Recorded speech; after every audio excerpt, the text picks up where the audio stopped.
эгэл амьдралын мөр.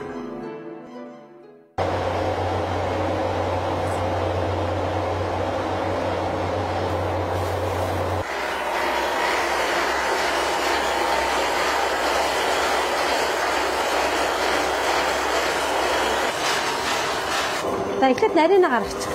Наадахаар нарийнаа гаргачихсан. Шинэ үндэ багшд одоо маш сайн багшлсан байна.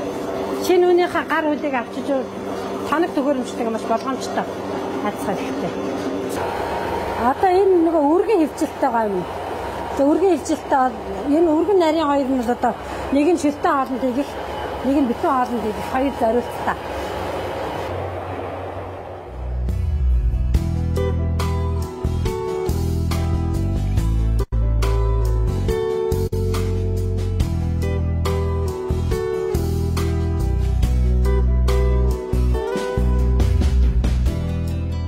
Би Үсгэл аймгийн Шинэдэр сумд төрсөн Түнбаяр гэдэг хүний Батхан охин 1990 онд анх айл болсон бид. 90 онд айл болохтой бол бас их учир жанцантай айл болсон. Тухайн үед л одоо манай аавч маш их дургуутжсэн. Одоо намайг чи ээж маань гэдэг өрөөндөө ороод хэлчихсэн. Чи талхныхаа захыг олоогүй ээж яаж хүнтэй суух гэдэг юм. Аргагүй шүү дээ, би хорхон настай жоох охин байсан юм чинь. Хүний их хүн бол дургуутсан зөөр шүү дээ. Тэгэхэд бол би ямар ч гэсэн тэр хүнийг би яагаад сонгосон гэхээр манай хүн бол багаасаа өнчөр өссөн хүн байсан.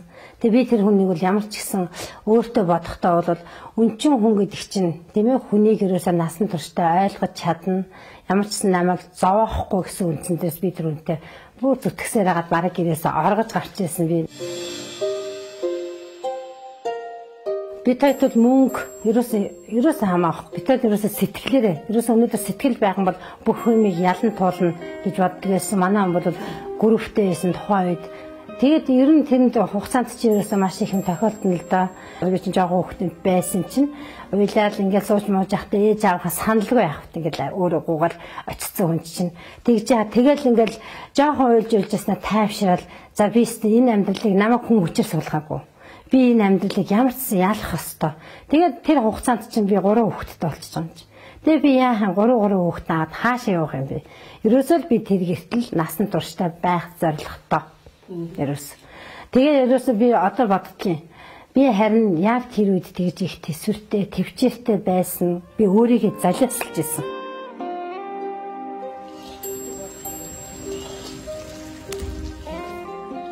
Одоо энэ амьдралыг би яаж авах вэ гэд анх би одоо дийлсэн чихээр авч сармаа дээлт гэдэг чихрийг хийж амьдралын хамгийн анхны орлого болж эхэлж байсан.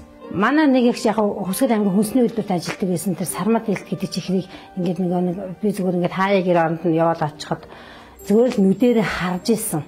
Ямар ч сан сармаа дээлт гэдэг чихрийг хийхэд ийм гоё юм байдгийн байна.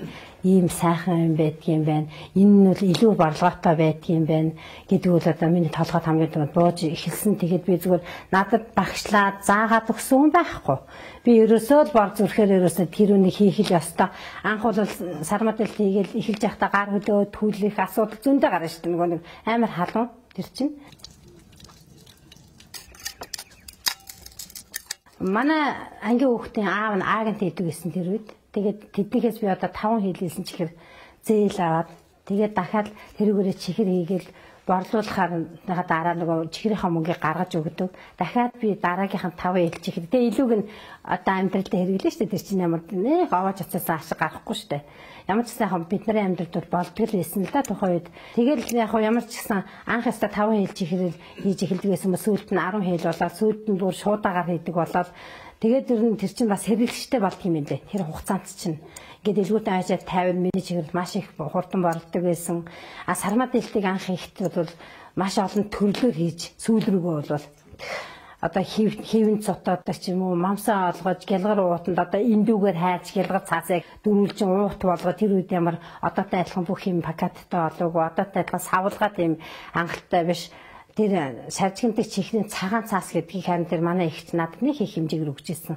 Тэр үл миний амьдралд маш их нөлөөлж ирсэн. Тэр чихрийнхаа цаасанд л одоо ингээд боочоод одоо тэгээд нөгөө чихрийн цаас дуусах гэдэг нь шүү дээ чинь. Тэгэхээр чи хэлбэр дүрсээ өөрчилж эхэлсэн. Хэвэнтэй их ч юм уу нэг мэчин жилийн жил одоо ингээд цагаан сар болох жахад манай өвгөн бас их гартаа уртаа байна л дээ. Ингээд яг сармаад нэл чихрээр ингээд баримтын шавраад нэг мич хийж байгаа юм шиг хийгээд цацаачдаг байхгүй. Тэгээд маш их тийм мичин жилийн тэр мич хийж дэлгүүртэй явахад хүмүүс маш их авч ирсэн. Ер нь тэгэл хэлбэр загвараа бүгдийн сайхан ингээд өөрчлөл. Хүн чинь ингээд нөгөө юм хийгээл хахаар чинь улам ингээд санаа төрөл өнөөдөр би яаж өөрчлөх үү те өнөөдөр би энэ нэг яавал хурдан борлох уу гэдгээс нь би тухайн үед яг ганцаар хийдэг байсан. Ерөөсөө хідэж ин их л хэн миний чиг төдөж инэл борлцдог. Ерөөсөө сүүлрүүгээр борлогон дээр л ерөөсөө төгөхгүй болсон. 3 жил хийгээд чихэрнээсээ л ерөөсөө манайх их усуртай болж одоо тэр чихрийнхаа ашигаар л одоо ямар ч нэг хүний дайтай амьдарч бас тодорхой хэмжээний бас мөнгөтэй олж нэг дэлгүүр төрөөсөлж ажиллаж ирсэн. Тэгээд тэр чи одоо 95 онд би бүрэн донд боловсролтой хүн надад яг мэрэгчлүүл байхгүй одоо ч байхгүй 10 төрчөд яг тухайн үед л яг зүгээр ажил хийж ирсэн л да зүгээр нэг үйлчлэл мөлөгч ажил бол зүгээр нэг харшааллын худалдагч хийх жишээтэй зүгээр ээж авахан гар дээр ахтуул бол ажил хаамтдах үү. Тухайн үед бол ямар ч боломж юм байсан. Тэгээ сүүл рүүгээ бол одоо хүүхэд маань бүрний дутагдaltaа нөхөр маань байнга ингээд дууснаар өнөддөг илгэний хавдартай гэсэн онцтой байсан. Тэр үед л одоо манайх нэг ганцхан тийм л орлоготой байсан болохоор ерөөсөө өшөө орлого байхгүй маш хэцүү байсан. Тэгээд манайх бол яг аймаг явах шийдвэрүүл нэг гарахыг их нэлээд зүтгэлцэж гарсан. Ерөөсөө яхаа сумдаа би хайртай, нутаг орондоо би хайртай, би нутгаас явахгүй байх хүсэл надад маш их байсан. Тийм боловч нөгөө дандаа л хүүхдийн маань хот яв гэдэг, альсууд мөрөө яв гэдэг, нөхрийн маань дандаа л хот яв гэдэг, мөрөө яв гэдэг. Тийм учраас одоо нэг дамжлах ч гэсэн бас ойртуулах, нэг юу ч гэсэн ойртуулах гэж одоо бас аймгийн төв нүүх шийдвэр гарч ирсэн.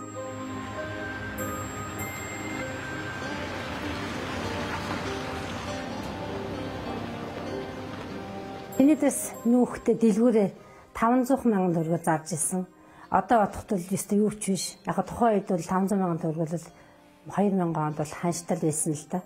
Тэгэл энэ дарж бас ганцхан л ерөөсөө байшинтай байсан. Байшин аваад тэгээ илүү мөнгөөр зах дээр 8 хийгээд бас хүн амьтнаар ахвад бас хүүтэй мөнгөнд зээлээд тэгээд 8 хийгээл нэг жил 8 хийж үтсэн.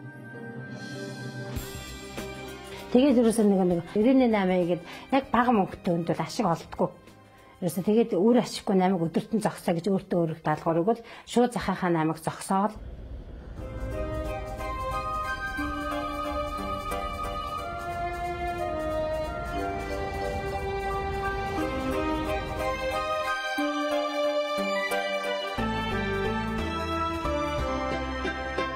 Тэр үед Хүсгэл аймагт анх удаа такси гарч дэлгэрч эхэлж байсан.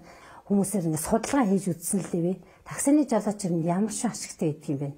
Ямар ч өдөртөө нэг 10,000 төгрөг ашигтай, цэвэр ашигтай гэж ялахгүй. Тэгээд би банкнаас зээл аваад тухайд би сайн 800,000 төгрөг аваад сайн 800,000 төгрөг би бас мөнгө төгрөг нэмээд ингээд машина авч ирсэн. Захтар зогсох хугацаанд би жолоон сурцсан байсан байхгүй. Би өөр мэрэгжлийн хүн ч яах юм бэ? Жолооч болсон хүн чинь одоо тэрийгээрээ л амьдралаа залгуулахгүй болохгүй гэсэн зорилготой нэг айхтар хүүтэн үйл анх такси авч тэс гулгаан төстэй бэцэгээл явж чадахгүй өстэй амар хэцүүс.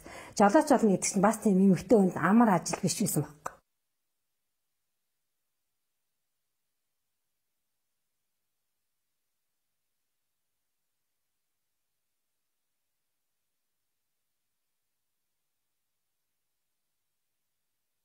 Ямар ч гэсэн би ерөөсөө таксиныхаа мөнгөөр л одоо аар гэрэл амьдралаа залгуулахгүй болохгүй гэх. Тэгэл ерөөсөө миний олсон мөнгө ерөөсөө нөгөө нөхрийнхээ юм дараа таачдаг, өнөөдөр иж явахдаа таачдаг, нөгөө банкныхаа мөнгийг дааж чадах гэсэн ч ерөөс өдөрт нэг 10,000 төгрөг олдог, тэр нь хаанч өрөхгүй. Одоо тийм одоо ийм гэх тэгэл хараа нөгөө анх орж ирээд авсан хашаага зарж байгаа, дүүдээ зарж байгаа. Тэгээ нэг хоос хашаа оролцуулж аваад тэгээд тэрүүгээр би банкныхаа өрийг дараад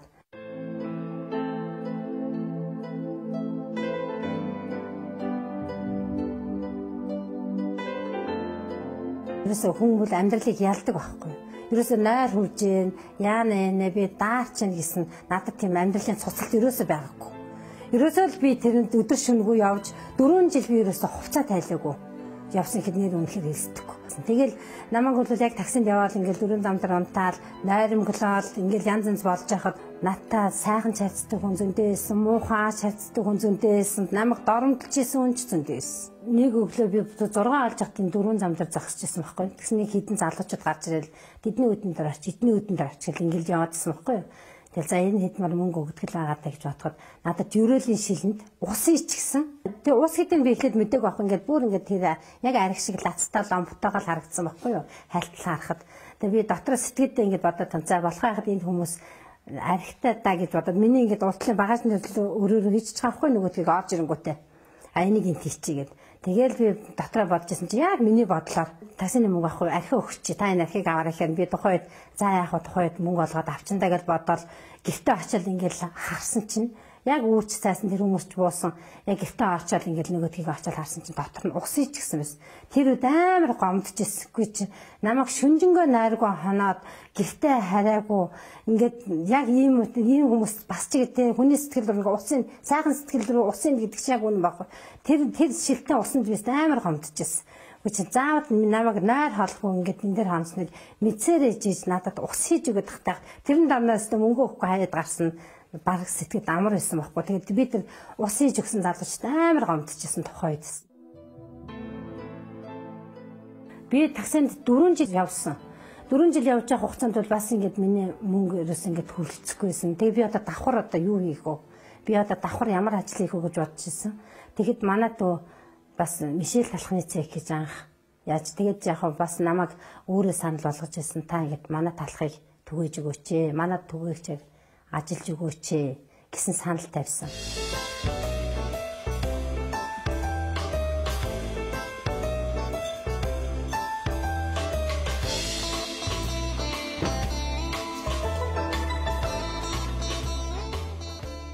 Өдөр нь талхаа дараагаад шөнө би таксинд явж мөнгө олох гэсэн. Яг л миний сарын цалин сарынхаа эцэст буудаг. Тэрнээс тэгэхээр би өдөртөө нэг хэрэгцээний хамаагүй болох заашгүй шаардлагатай болно шүү. Тэгээд тэр талах зөөж явах хооронд бас давхар бас нэг ажлын санал хүмүүсээс бас гарч ирсэн. Тэр нь яасан гэхээр сонголт компани гэдэг чинь тэр үед манай аймагтаа маш дээгүүр ордог, бүтээгдэхүүн маш сайхан болгогддог компани байлаа. Тэгээ би тэрийг судалгаа хийсэн байхгүй. Сонголтынхан нөгөө агент нар дотроос маш их тийм болцол зарладаг. Болцол одоо тэдэн сая төгрөгийн борлуулалт хийсэн бодоод тийм болцлог байна. Эдэн сая төгрөгийн борлуулалт тийм ингээд шатараас нь тийм болцлууд их тавьдаг байсан. Тэрийг би судалж үзээд сонголт төр өөр очин уулзаад сонголтын агентыг бас давхар хийж байгаа. Таксины жолооч, талхны жолооч тэгээд сонголтын борлуулагч ингээд давхар хийж байгаа байхгүй юу. Тэгээд тэр нь л түнтэй түнгүй би тэр сонголтын бүтээгдэхүүнийг нөгөө талхаа дараагаал явж байхдаа нөгөө хамт хийждэг. Тэгээд тэгэхэд би хамгийн анх сая төгрөгийн болцол тавьж болцлыг хангаж би сая төгрөг авч ирсэн. Дараа нь моциклийн болцлыг хангаж би чинь сужаа моцикл аваад сонголтын хашаанаас гараад гэр ихнэр очиж мялалгаал тэгэл гараад явж байхад бол миний амьдралын утга учир тэн дээр л өстө өнөөдөр би ингэж баяжчих гэж тэ тухайд бол би одоо би унаад өөрөө унаад ингээд мөрөнгийн төгөр явсан моцикл аваад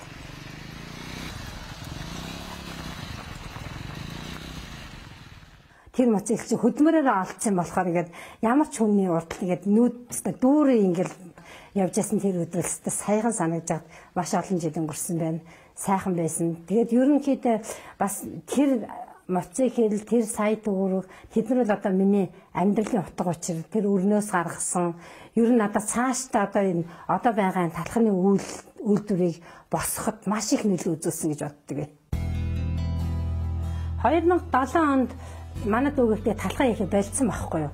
Тэгээд ингээд боллоо гэдгийгүүд надад амар харамсаж байгаа чинь би бүтэн 2 жил ингээд минийх манайх гэсэн бодлоос сонголтын агент хийж явах таач, Мишелийн талхыг борлуулж явах таач би ерөөсө хүний юм хийж гин гэж боддог. Дандаа сэтгэлээр ингээд би өнөөдөр өөрийнхөө юм хийж гин гэсэн ингээд бодлоос идэг байсан. Тэгээд би бол Монгол хүн амны үйлчлэр хичээл.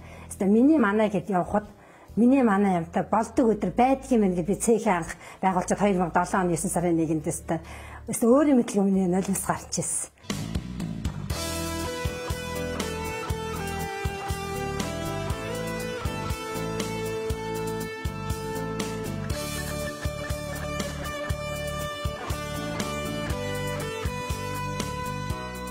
анх бол ингээд нэг ахыхаа талхны цэхийг түрээсэлж нөгөө нэг цэцэрлэгүүдэд алдахгүй тул маш олон цэцэрлэгтэй харилцагч болсон байсан.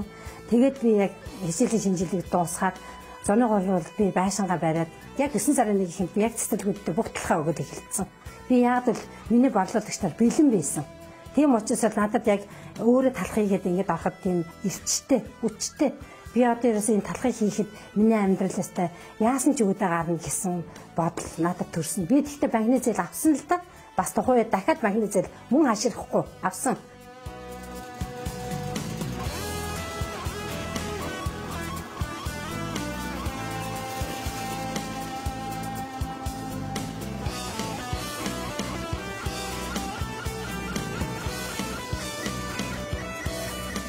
Тэр хаалт манай нөхрийн би бас сайжирсан. Би нөгөө 4 жил таксинд явахдаа 4 жил би хувцас тайлаагүй явахдаа би ерөөсөө бүх сэтгэл хүн чинь бас нэг сэтгэлээр идэг шүү дээ. Ерөөсөө би өнөөдөр нөхрийгээ эдгэх ёстой. Би өнөөдөр орлогоо олж унтахгүй байх ёстой гэдэг үг чинь яг миний чээж толгойд байсан учраас яг Монгол амны үйлдгээр яг тэргээр хүний бие чинь бас идэгдэг юм л.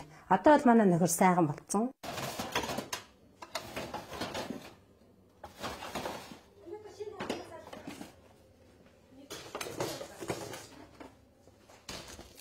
Мишель ажиллаж байсан 14 настай мөнх номын гэдэг нэг охин байсан. Пүрэ очир гэдэг зал байсан.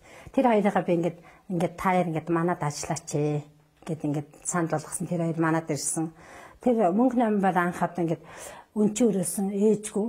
Би та чи ингээд 2 жил тэнд байна нэг дарахад бүр дасчихсан. Тэг яг ингээд ээжгүй хоёр шиг болчихсон. Тэгээд тэр хүүхдээ ингээд автаад ингээд яхад миний амьдралд одоо тэр хоёр хүүхчийг их нэмэр болсон хүүхд байхгүй. Бүр нэг цаанаас нь сэтгэлээр. Ерөөсөө миний үр дунтаар яг л манад л байдаг гэсэн. Би ингээл хоёр хүүхдэд дагуулаад гарахтаа зах дээр дагуулаад гарахад өсний боолт авсан ч гэл адилхан өсний боолт авч өгдөг. Гутал авч гэсэн ч гэл би адилхан гутал авч өгдөг. Яг л өөрийнхөө хүүхчиг байсан. Тэгээд аав нь бас нас барахтаа надад бас хийжсэн. Миний охиныг бас ингээд аваад яваарай гэж хийжсэн. Тэгээд ерөөсөө би бол мөнгө намгаа өөрийнхөө хүүхчиг л боддог. Одоо тэр манай ууган ажилчин энэ жил аймгийн шагналыг авсан. Бас яг болт амжилттай одоо болт ажиллаа хийж байгаа манай трагууд. Тэр хүүхдийн хүчээр бас манай амьдрал бас өөдөл дэвсэн гэхэд болно. Тэгэл өстой энэ жил айлын хүн болоод гарахтууд бол би яг л өстой ээж хүн ямар байх ёстой, их хүн ямар үүрэг гүйцэтгэх ёстой, юу бэлгэлэх ёстой. Би ямар сайнта эмэг бүгч хүртэл аваад ингээл хуруунд нь ингээл найран дээр зүгүүлэхэд ингээд миний гар салгалаад ингээл эмгийн нүрт би зүүж өгч чадахгүй. Тэгэл хоёлоо өвхтлийн уйлаад мөнгө 8-тойгоо ингээд 7 хоног би тойс хол байж үзээгүй. Тамгал хөөхтний ой. Хүү яасан там болсон вэ чи? Читэр манай дээр явсан гэсэн таа. Чи тэрсэн яваад хэлсэн. Схемл гурчл. Хүү. Гэхдээ би өөрийгөө боддог л та би хичнээн энэ хүүхдийг ингээл хайрлаж байгаа гэсэн яг өөрийнх нь төрсөн их шиг хайрлаж чадахгүй л байгаа шүү дээ уг нь. Гэхдээ л би ямар ч гэсэн нэг яг өнчин хүүхдийг бодвол илгийн нэг жаахан хэсэг хугацаанд гэсэн дэвтэж явах юмсан гэсэн сэтгэл надад ингээд дандаа төрдөг байсан.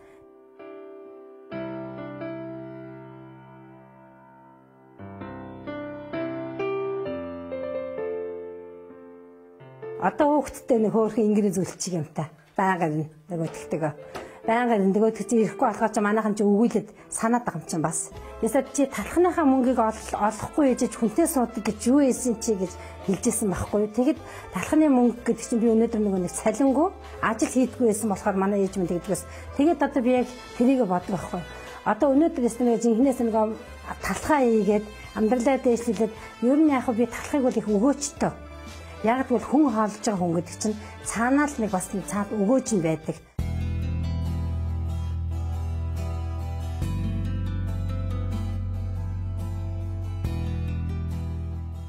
Одоо ингээд би мөрөн сумын 5 цэцэрлэг талхаа өгдөг манайх.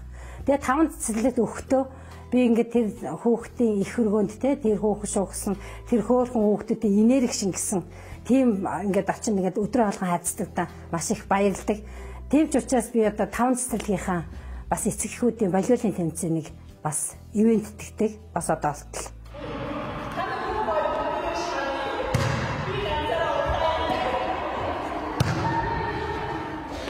Би ер нь спортод өөрөө сонирхолтой. Ерөөсө сурагч байхаас эхлээд волейбол спортоор хичээлсэн. Волейболын 1-р зэрэгтэй. Тэгээ одоо ч гэсэн бас ингээд 100 гаруй хэлтэй гэж өөрийгөө голдгоо. Би талбай дээр гараад миний хөл мөлөл зөв зүгээр. Ерөөсөө ингээд талбай дээр гараад оюун чимээ зөв зүгээр ерөөс. Манайх одоо багтаа одоо 4 жил болж байгаа. Эрэгтэй эмэгтэй багтаа. Тэрийг л одоо сүүлийн үед одоо анх одоо нөө зөөлөн баг гэх ихэд хүмүүс ерөөсөө нэг их мэддэггүй байсан. Ойлгохгүй зөөлөн гэж юу юм гэдэг байсан чинь одоо бол зөөлөн биш хатуул баг юм байна штэ. Гэх жишээний аймагт болсон бүх тэмцээнүүдийг одоо ер нь нэлээд тэргуун байр эзэлдэг. Ер нь их айлгадаг баг болсон. Хөвсгөл аймгийн Жаргал Шинэдэр сумыг холбосон зөөлөн гэсэн даваа байдгийг. Тэнд манай нөхрийн нутаг байхгүй юу. Тэгээ яг нөхрийнхээ нутгаар өгсөн.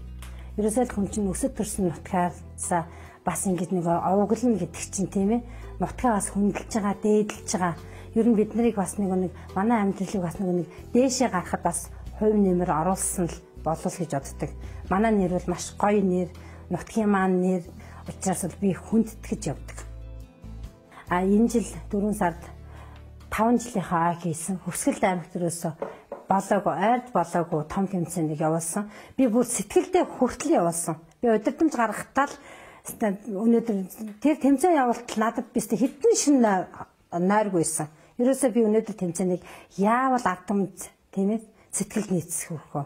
Яавал бүр өстө нэг дахиад зөөлөнгийн 10 жилийн бушуу болоосоо гэтэл би энэ тэмцээнийг хийх үү гэж ингээд бодсон.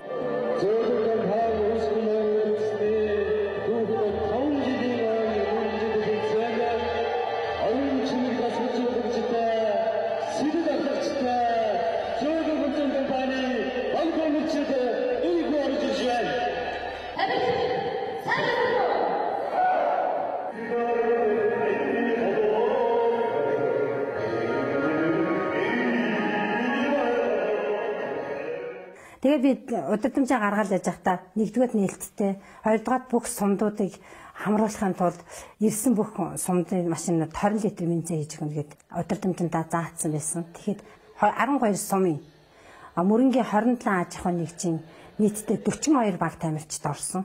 Манай Хөвсгөл аймагт байгаагүйгээр том тэмцээнийг явуулсан.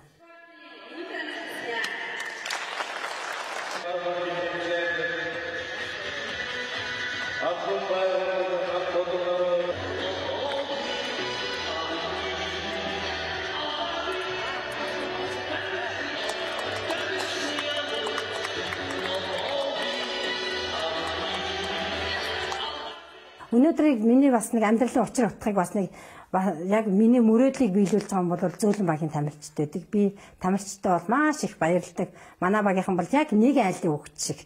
Би ерөөсө тамирчид тоолоход амраа хоёр дээр бол маш их анхаарал тавьдаг. За ерөөсө тэдэн цаг та нар тэр хэмжээний хоол идэн, тоглолтын өмнө бага хоол идэн, тоглолтын дараа арай ахиу хоол идэн, тоглолтын хооронд тоглолт үзүүлэхгүй. Ерөөсө машинтаа ачаал гэрлөөгөө аваачаад хулгаараа нугаалгаад гэртээ амраана. Уцаар ярьж байгаа л тоглолт болоход л би авчирн зааланд. Ерөөсөө тэгж тамирчдыг бол ерөөсөө би ядраадгүй. Тэгжээч хүн амжилтанд хүрэх, тэгжээч хүн нэг гэр бүлийн хөөгчийг байнга нөгөө хамт ингэ байлгаад байдаг байхгүй. 16 хүнийг нэг гэр бүлийн хөөгчийг болгоно гэдэг чинь бас их хөдөлмөр шаарддаг юм лээ. Их чих хөрөнгө шаарддаг юм лээ. Тэрэнд бол би ерөөсөө өнөөдөр би хөрөнгө зарцуулж ингэж боддгоо. Ерөөсөө л миний олж байгаа мөнгө миний карманд орох ёсгүй. Яг би өөрийнхөө дуртай юм. Нэг бүхий орхотон бүхий хаараас улаачдаг. Би болиолын хүн. Би ерөөсө болиолын хаад бүх юмаа зориулцдаг тэр хүмүүстэй. Өнөөдөр манай багийн тамирчид за хувцас солимоор байна. Тим хувцас аммаар байна. Би авдаг ерөөсө ялгаа ахгүй. За тийм хоолнд ормоор авдаг бид нар. Ерөөсөө л нэг айлын хөвгчиг. Тийм эв нэгтэлтэй болчихсон.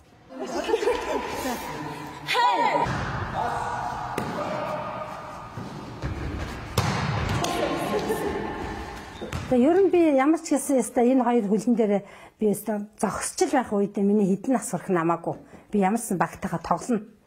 За би миний бас нэг эцсийн мөрөөдөл гэж би ер нь хүн болсных манай хашаанд аягүй сайхан том зайтай. Ер нь тэнд л нэг сайхан спортын заал барьчаал за өгөх юм бол гомдлгүй дээ. Ер нь тэгээ талхайгээд эхлээдснээс хойш бол ер нь тэгэж надад хэцүү юм бол бас нэг айхтар тохиолдоогүй. Бүр бүх юм ингээд нэг сэтгэл тайван болсон. Бас нэг арай нэг өөр орчин шал өөр болчихж байгаа байхгүй юу? За авсч. За. За илаа нэ. Хувцас өмсөд. Нэмэжинд очоод тийм ээ. За нэг өмсөж. Нэтэр жаалаа. Автагаа авцаад. За манайх одоо 5 хүүхэдтэй. Би одоо 5 хүүхдээ ээж, өөрөөс гарсан 3, өрөөлөөс авсан 2 хүүхэдтэй. Анх тэр одоо тэр 4 настай хүүхэдтэй. Одоогоос 4 жилийн өмнө ах нь ингээд дэлгүүрт ингээд аадрахад айгүй ингээд орж ирэнгэл ингээд байнга байдал нэг хөөрхөн харагдсан. Яагаад ч юм лээ надад шууд л ерөөсө тэр хүүхдийг хайрлаж эхэлсэн би. Тухайн үед 3 сартай л хүүхэд байсан. Ах нь оюутан болоод явах гэсэн. Тэгээ ээж нь ингээд нялх үйтэй. Нэг оюутан хүн чинь ганцхан хүний цалингаар энэ хүн ямар ч гэсэн ингээд бүтэн оюутантай юм чинь хэцүүдийг гисэн утгаас би ерөөсө анх тэрийг өрөвдөж ингээд ингээс би өөрөө ингээд дэлгүүр дээрээ хараад ээж нь ажиллаа хийе гэдээ явуулчихдаг гэсэн юм. Тэгээд би өөрөө ингээд дэлгүүр дээр харж байгаад нөгөө хүүхд чи үлсэн шүү дээ. Тэгэхээр нь орж ирсэн хүнээс мэм гуугаал надаа намайг миний хүүхдэд ингээд мэм өгөөч. Ял баг мэм өгсөнд нь баялаад атгах чихэр өгөөл. Тэгэл сок өгөөл. Тэгээд сүүлд нөгөө нэг Титаникийн тараг гэж нэг тараг гэсэн. Тийм өгөөлөөсө тэгжл хүн болсон. Манай өгöd. Гэр чөлөө нөгөө та харж байгаарэ. Таана гэж юм. Дуулж байгаа. Энэ үйлдэл юм. Тэгээ одоо бол ерөөсө 2 гэрийн дунд байдаг. Цаантай наантай явдаг. Би бас яг тэр хүүхдийг ихээс нь ингээд очиад энэ хүүхдээ надад яг өгчөж зүрхэлж чаддаггүй. Би яг л өөрөө их хүн учраас мэдээж тийм хөөрхөн хүүхдээ би тэгж хайруулдаг юм чи тийм хөөрхөн хүүхдээ маяг хүний их өгөхгүй л аав шүү дээ мэдээж. Тийм учраас би ерөөсөө ихээс нь цадлахгүй гэж боддог.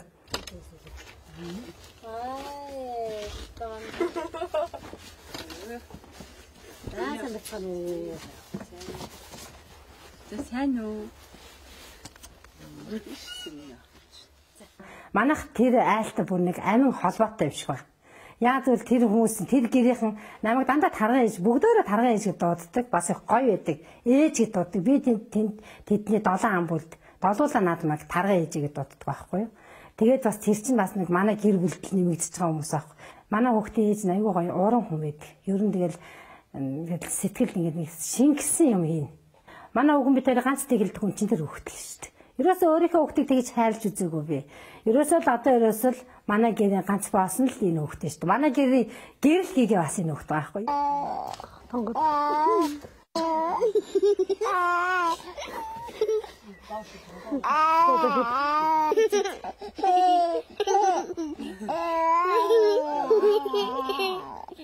Ер нь хүмүүсийг ер нь хайрласнараа хүнд өнөөдөр ингээд сайхан энергиээр хандснараа хүнд юм өгснөөрөө хязгаарч хоосордог юм байна лээ.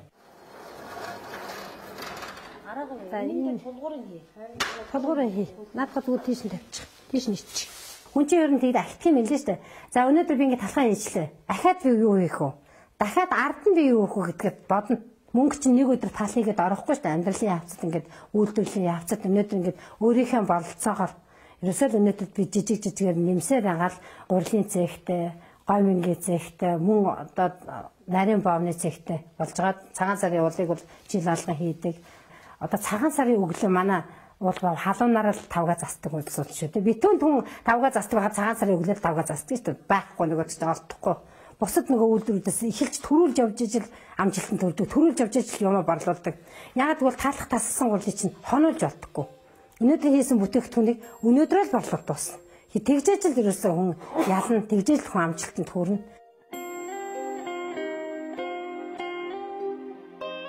Гомингийн цехийг бол ямар ч өрсөлдөгчгүй одоо мөрөнгийн төвийн бүх кантинерууд Улаанбаатараас гоминго татдаг байсан. Тэгэд би одоо яг Улаанбаатарын ханшаар нь гаргадаг. Энд яагаад гэвэл би тэгжээж хэрэглэгчтэй болно гэж боддог. Одоо Улаанбаатарын гомин гэдэг нь ерөөсөө ирхий байсан манай аймаг. Ингийн хөвсгөл мөрөн хот зөөлөн гэсэн гомил урагжилсан гомил дэлгүүрүүд бүх дэлгүүрүүд байгаа. Хөдөө орон нутгуудаас маш их авдаг. Би өнөөдөр нэг банкны мөнгнөөс айдаг байсан те. Одоо би хувцас тайлахгүй 4 жил би таксинд явж исэн үеэ бодвол би сүүлийн 3 жил хувцас тайлж унтж байгаа шүү орондоо. За манай зөөлөн компани бол 2007 онд анх байгуулагдаад 2 ажилчтай. Үүсэн 2008 онд өргөтгөл хийгээд талхан цех, таслан гурвын цех. 2009 онд болох тэр гомингийн цех. 2010 онд болох тэр өөрийн бүтээгдэхүүнээ зардаг хүнсний дэлгүүр. 2011 онд өргөтгөл хийгдээд одоо гомгийн цех болсон да. Жил болгон нөхрийг эмчилгээнд явуулдаг. Одоо эмчилгээнд явцсан байгаа. Хөх хотод шинжилгээ мэлгээгөө өгдөг. Хотод клиникийн эмнэлэгт одоо хэвтэ совилуулж байгаа. Ерөөсөө ингээд бүтэн 2 сар би явуулдаг эмчилгээнд. Ерөөсөө яах вэ гэж чи өхөж болохгүй шүү. Чи өхөд үзэрэл гэдэг байхгүй. Нөхөрдөө тийм хатуу үүрэг даалгавартай байгаа. Яг тэр би энэ амьдралыг өөрөө бас ингээд босгоцсон юм чинь бас нөхрийгээ бас төдий чиний урт хугацаанд би жаргах хэрэгтэй үстэй. Амьдруулах хэрэгтэй үстэй. Хүүхдүүдтэйгээ сайн сайхныг үзүүлэх хэрэгтэй. 5-5 хүүхдийн сайн сайхныг үзсний дараа бас болно шүү. Амьдрал уртчтэй гэдэг үгээр бол манад байдаг. Би бол одоо уужхан бай, амьдрал уртчтэй л гэж боддог дандаа. Зөвхөн компаниг байгуулсан цагаас хойш би бол ингээд дээгүүр хардаг болсон те нөгөө нэг айдаг бүх ичдэг юм болгоноос айхаа байсан. Өнөөдөр хүн болгоноттой сайхан хайрцдаг болсон. Хамт олонтой, найз нөхдөдөө миний ах トゥ нар намайг сайхан бас сэтгэл санаагаар дэмждэг. Бас бүх юм сайхан одоо би бол өнөөдөр энэгээр л бахарахгүй би юугаараа бахарах вэ? Одоо ингээд би бас дэлгүүртээ зогсдог байхгүй. Тэгээ ингээд орж ирсэн. Нөгөө зөөлөн гихчээ та нөгөө тоглодог гихч мөн л дээ штэ энэ гэл. Хүмүүс айгүй гоё хүлээж авдаг. Тэр нь бол одоо миний амьдралын өстө жинхэнэ нөгөө утга учир анх нөгөө нэг гэр бүл болоод 1990 онд би яг энэ зарлагыг тавьж ирсэн. Тэгэд би 22 жилийн дараа болоод миний бүх сансантаа хүрсэн. За өнөөдөр спайклтай гомн гэж хүмүүс захиалсан. Нөгөө бас нотмиг хийж утсан өргөн гомн биш үү? Тэр өргөн гомныхаа өргөн ирээрээ бас гаргаж шүү дээ.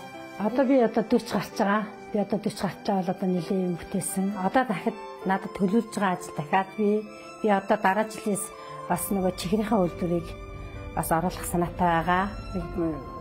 Ажлын байр бэлдэх санаатай байгаа. Ямарсан би хийн. Биний амьдралыг бас анх нөгөө чихрээр эхэлсэн бол би одоо чихрийг одоо энэ амьдралдаа бас оруулахгүй болмооргүй санагддаг байхгүй. Би нэгэнт чадах ажил учраас би тэрийг хийх л ёстой.